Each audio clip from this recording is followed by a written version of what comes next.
আটক করলো গাঁজা, পাশাপাশি একজন লোকও কিন্তু আটক করা হয়েছে উদয়পুর রেল স্টেশন দিয়ে।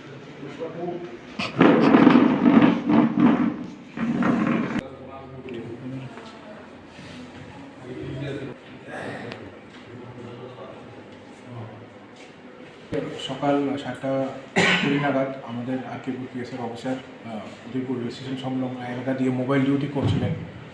তখন রেল স্টেশনের যে রেলওয়ে ট্র্যাক আছে তার উপর দিয়ে একজন সাসপেক্টেড পারসন একটি ব্যাগ নিয়ে দৌড়াচ্ছিল। তখন জিআরপি থানার একজন কনস্টেবল এবং আমাদের অফিসার ওই লোকটাকে আটক করে এবং আটক করে তার পজিশন থেকে একটি ব্যাগ পাওয়া যায়।